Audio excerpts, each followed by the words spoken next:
My dark horse is Anthony Richardson. Come on, I know you're not serious, dog. Anthony Richardson has the abilities both on feet and arm talent. Serious. How can they take you serious? Shock the world and win an MVP. I can see Anthony Richardson going out here running for over 1,000 yards, throwing for over 3,000 yards, having a very efficient touchdown interception ratio. The Colts winning the AFC South, winning 11, 12 games, and him winning the MVP. I truly can see that. It has nothing to do with my fandom. This is because, again, this MVP is about narrative. No one in the world is talking about the Colts right now. No one believes that the Colts are going to do anything.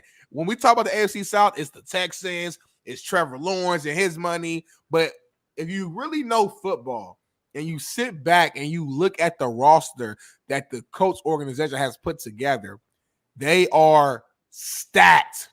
They are stacked. And everything that I'm hearing from my inside sources in Indianapolis is all amazing and positive things about how AR5 is looking and has looked this offseason. Not only that we know he has a big arm, but they're saying he can actually throw the ball accurately. He's gained weight. He's locked in from an intangible standpoint. They're seeing him in the film room. They're seeing him be just a leader. Some of the little things that, on paper you don't see. On a stat sheet, it doesn't show up. But when you actually played and coached the game, you know how important, how vital those little things are. He's a locker room guy. His team believes in him. All these little things, and added with the fact that he's a freak. He's a physical freak. And with the system that Shane Steichen will put together, I can see this cat having an MVP type season. So that's my dark horse, Anthony Richardson. But the easy answer will be Josh Allen. JB, you got the mic. You got the floor.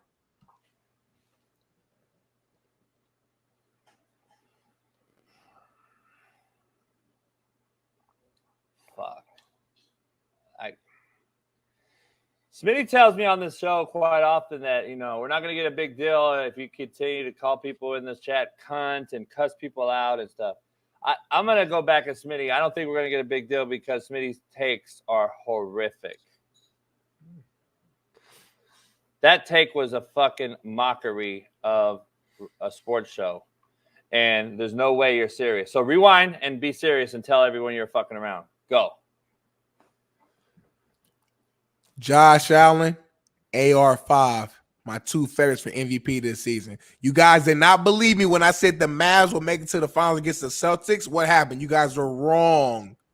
I'm on a winning streak right now. That's not AR5. You picked the best fucking team in the NBA. This is not AR5. Hold on. The Mavs were the best team, or were they the sixth seed? No, all right then. You said Boston was going to win. And I predict that Dallas will be there against them. Don't lie. Don't switch it up now. Don't. I'm not. Discredit me. I'm not saying that. All but right. I'm just telling you, Boston winning is not AR5 winning an fucking MVP, bro. He's not even fucking played 50 snaps in the NFL season. One more thing before you go. You always talk about how last year's MVP, Lamar Jackson, how it wasn't a real MVP year. You always come on this show and talk about the downplay of the quarterback position and how each year it continues to get worse and worse and worse, and that the standard for MVP is even less. So you're telling me, based upon what you told me and what you educated me and all these thousands of fans on this show, if what you're saying is right and what you're saying is true, you mean to tell me that Anthony Richardson you couldn't see him winning an MVP? You couldn't see him put together a season like Lamar Jackson did just last year and winning an MVP? You don't think that's just impossible based upon what we're seeing? Again, I'm not saying he's going to go out there and throw 45 touchdowns to 7 picks. That's not his game.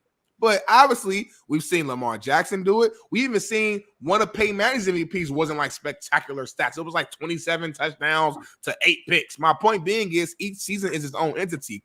AR5, I can see him going out there throwing for, let's call it 23 touchdowns to 7 picks. I can see him running for 10, getting 1,000 yards rushing. Colts win the AFC South. They go to the playoffs. Like, everything I'm saying is, I'm not saying anything crazy.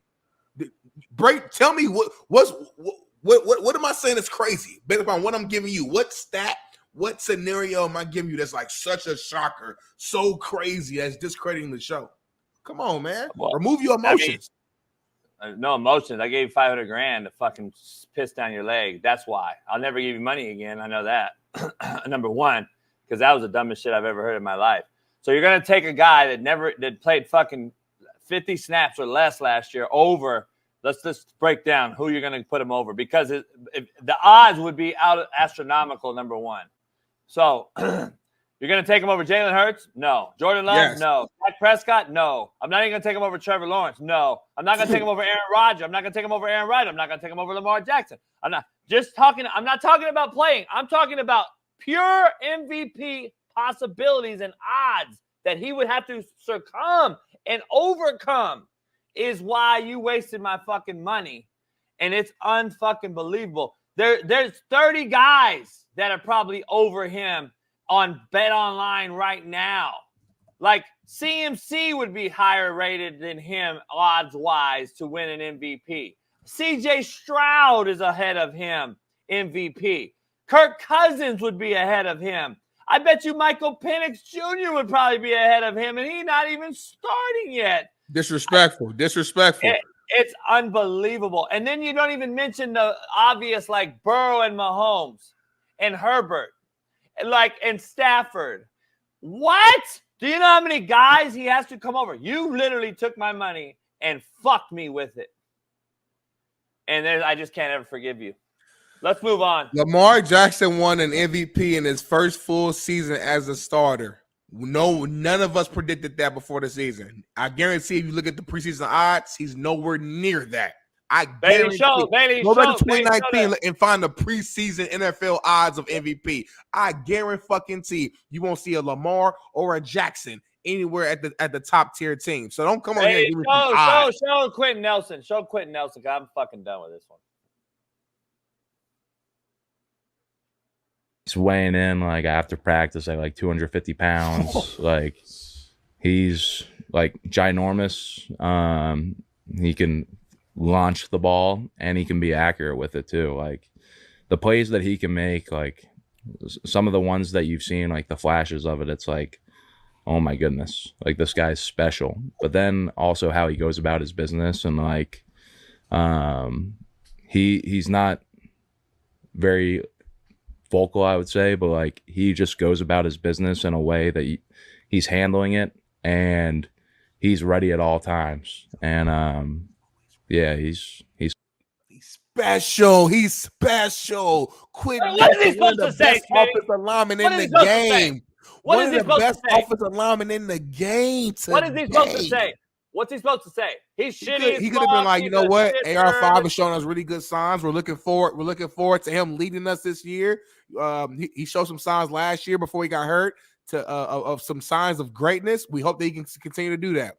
He could have kept it real, just like quarterback real PC. Listen, he said, nah, this cat is special. Did you see his eyes when he said it? Clip this, Bailey. Clip this. JB, your eyes told everything. Quinn, he said, listen, that kid is special. If you guys can see what I can see, he's 250 pounds, 6'4". Some of the things he's done at practice right now, oh my God, I've never seen. This guy is Bailey, special. Clip this, Bailey. If we're going to be taken serious on this going forward, we got to stop taking crazy asinine takes and being such homers as Smitty is. Smitty is a homer to the T. That is the worst homer take I've ever seen. He just basically jumped over 20 possible MVP candidates and put AR5, a guy who hasn't fucking played, who was under 50% passer at Florida in college, in the MVP conversation with my $500,000. So until he finishes doing those things, we're never going to grow. But I appreciate everybody in the chat and everybody that's still here. Become a member. Become a member, though. So one more thing. So JB, so once AR5 is in the MVP conversation this season, what you gonna do? Are you gonna come in this show and fucking apologize? Are you gonna stand down and salute the king? Are you gonna? I mean, what? Like, can I stop you? Like, it has to be some sort of punishment. We talked about Gundy and the head coach and letting you off the hook. I'm not letting you off the hook. Yeah. So I'll do whatever you want. All right, cool. I'll do whatever you want. Conversation closing. We good. Remember this. Cut this, y'all, and save it. Cut this, Gene, Caleb, Logan, D-Zone. Cut this and save it. Thank you. Move on. I'm done with it. Actually, move on. I'm done. Please don't cut it, actually, because we're going to look like fucking buffoons. You heard. All right, let's bring my theme music in, Bailey. Bring my theme music in, Bailey. Holy fuck. Compton in the house. Without a doubt, It's Compton in the house. without a doubt, It's Compton in the house. without a doubt. I'm sipping whiskey, tequila early in the morning because this man across my face has me tripping, saying crazy shit, and I'm living.